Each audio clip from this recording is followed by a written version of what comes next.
I'm Tim Andrews. I'm chairman of Hollywood Monster.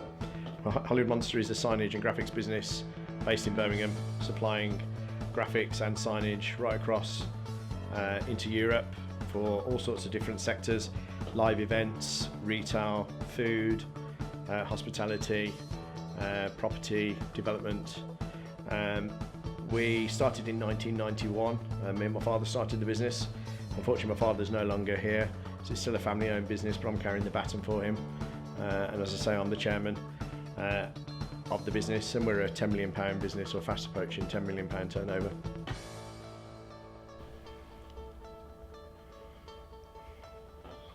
Well, first of all, as far as the pandemic's concerned, I think it's sort of bittersweet for us as a business.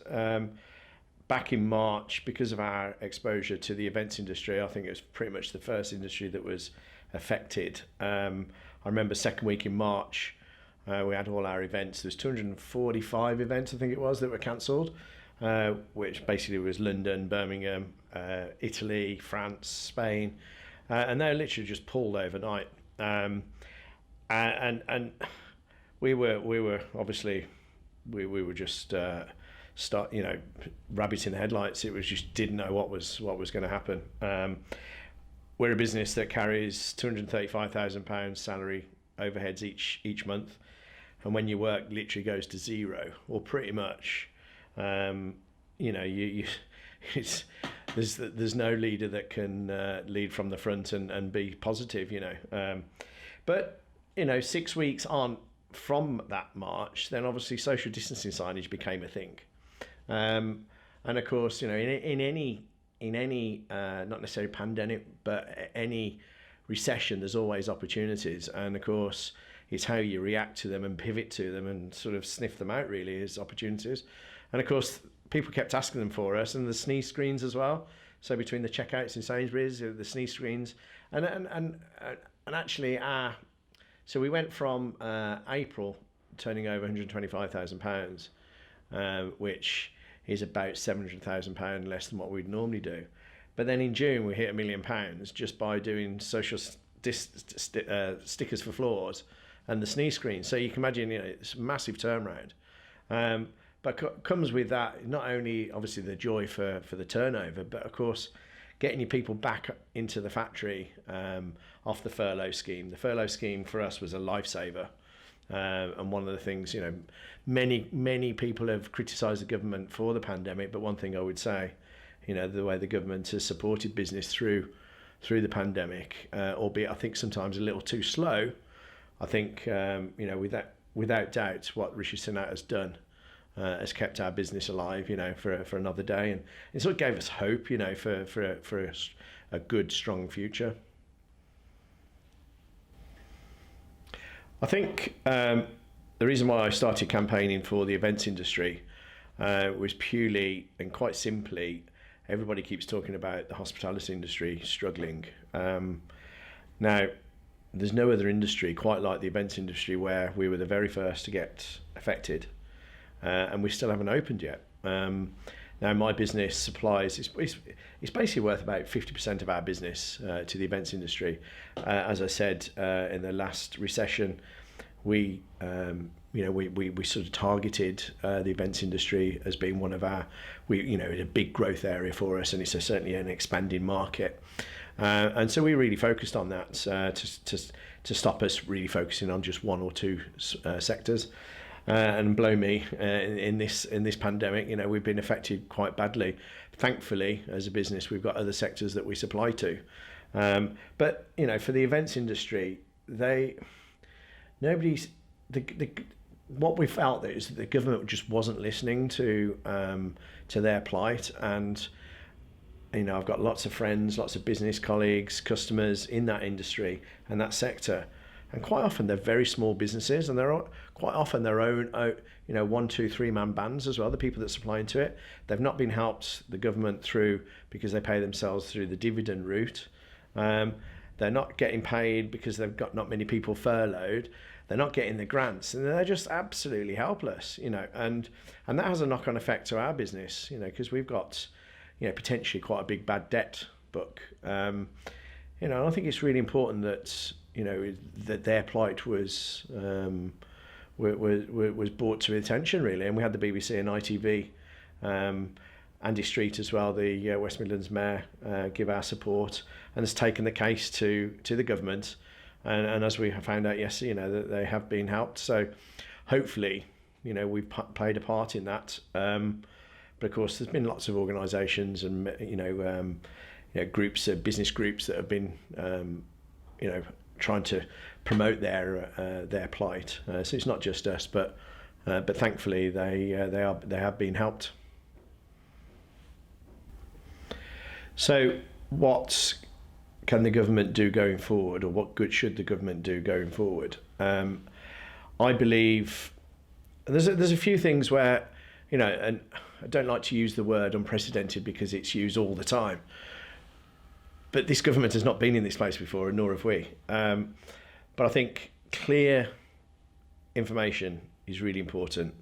The new job support scheme, I'll be quite frank with you, talking to other business owners and myself, I really don't know. It's too complicated. Do we qualify? Do we not? What caveat is in there? It's just too complicated. And it's open to, there's a lot of people that are sort of reading it how they want to read it and interpretation. I also think one really important part of running a business is planning. Now, the job support scheme was initially announced 4 weeks ago, and then yesterday it's been amended again. Now, actually, I think it should have been done a little bit quicker. I'm not being ungrateful at all, because it's a big shot in the arm for our business. It really is, and I'm sure for many of the events industries businesses out there, and of course all the hospitality industries that we all know about, but also charities and people like that, they're all being affected, but don't really get a say. I think that's really gonna, but just being told a little bit sooner, I think would help. And I think realistically, one thing that really annoys me about politics is that they don't often say, do you know what, we've made a mistake here, but we've listened to you guys and we're putting it right. And do you know what, they'll get a lot of credibility for doing that. Us business leaders, we have to do that quite often, and it's the way that you get buy-in and loyalty from your staff. I think the government need to take that forward as well.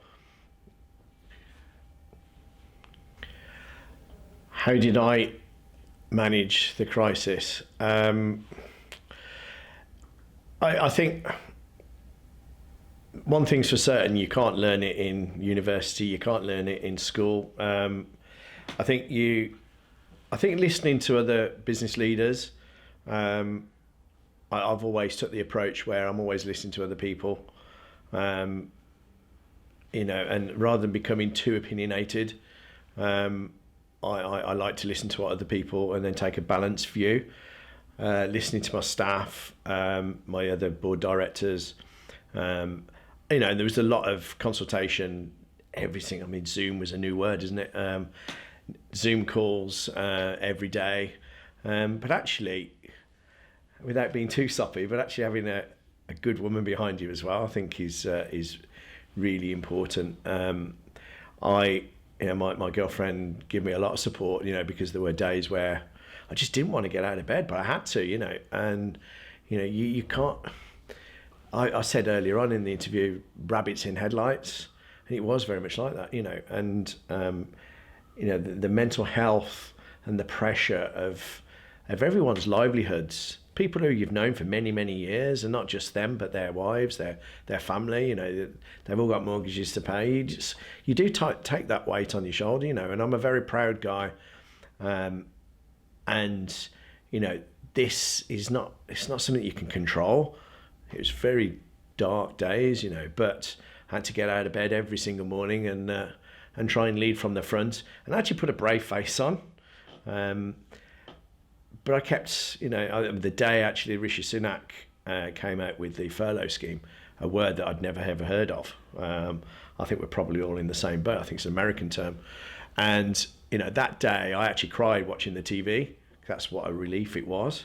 I had a very similar experience yesterday because, the furlough scheme was coming to an end what we're going to do now, because half our business is still not open, and we've worked 30 years to build this business up, and for a pandemic to come along and take it all away, it's very heartbreaking, and I'm sure my dad is turning in his grave now, but hopefully he's looking at us. We've come through it. We've made a lot of hard decisions, redundancies, but we are in a very good position now, and I'm thankful for, the whilst I say bittersweet for a pandemic, it did harm our business, but it gave us a few opportunities as well. And we are in a good position now to go forward. So hopefully the next 2, 3, 4 years, we will come back stronger, probably better for it, I think. So I think, whilst it's been some really dark days, I think, I think there's a good future for Hollywood Monster. What advice would I give to other business leaders? I think I'm a big advocate of making sure that you're working on your business rather than in it, because I think it's very easy to fall into that trap where you're actually working in the business and then forget what's going on around you. Can't see the wood for the trees, so to speak. And I think, and certainly in the situation we find ourselves at the moment in a pandemic, I think that's really important to get in that helicopter, hover above your business, and your people and your staff, and to make sure, and obviously the opportunities that potentially are around you as well. Get in that helicopter and look for opportunities, look for ways and means of reducing overheads, costs, inefficiencies. So I think that's probably it's always the golden nugget that I always talk to my colleagues, other business leaders, and it's actually quite staggering the sort of the responses that you do get. And actually there's a lot of people that don't get in the helicopter. Is Brexit going to get in the way, and are our businesses resilient enough? I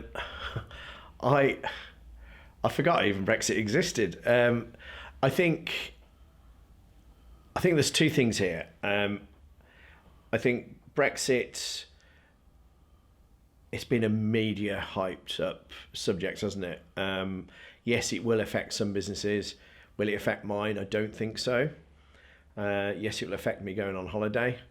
But no, I don't think it will affect my business. In fact, if anything, I think there's going to be opportunities from it. You look everywhere. There's European standards on all sorts of signage. So the great opportunity there, renewing all that type of signage. All the sort of the health and safety stuff. A lot of it is European standard stuff. Which will all be rewritten, and so there are opportunities for it. So I don't think it's going to affect us. But I think what the pandemic has taught us is, if we're going to get through something like that, which is life changing from a business point of view, we can get through Brexit. I think Brexit, as I say, I think it's been blown out of proportion a little bit, because that's all we used to have to talk about, wasn't it? Was Brexit. And Boris Johnson, he thought he was coming in to deal with Brexit, but I mean, how many hours has he spent on Brexit compared to how many hours he spent on pandemic? I'd imagine it's quite frightening, the balance. But I think Brexit is not going to affect our economy really. It's a little pimple, I think. There are going to be some people that will definitely disagree with that. We are at the bottom of the food chain really in terms of, so maybe the people further higher up the pond would be affected by it. But I think generally, the bigger issue is recovery from the pandemic. Where do I see the next 12, 24 months? Obviously, there's a lot of money that's going to be paid back in the way of taxes. So I think we're going to be we're going to be hit with taxes. There's no doubt about that. But maybe that's a small price to pay, because we wouldn't have had anything if it wasn't for the handouts that the government have given. But I think really most importantly, I think we really have all got to stay positive. There's a generations that have gone before us have had to put up with a lot worse than this, and they've come through it. look at us now. Back in March, we're all living, most of us, and there are equality gaps, yes, but we've all got better lives than our predecessors in generations gone by, and I think, this is just it's a reset button. It's a reset button not only for us as individuals, but actually also the economy. And I think really the big thing to take from it is actually being grateful for what we've got, and and just take a look at ourselves and be grateful for what we have got rather than what we haven't got. And I think I think this pandemic has taught us all a lot of things, I think. But I think the most important thing is for us to stay positive, because we will come through it, and I'm sure in 10 years' time we'll look back and actually we think, well, actually that made us better as a race, as an economy, as a country, as a world, as a planet. We'll all be better for it.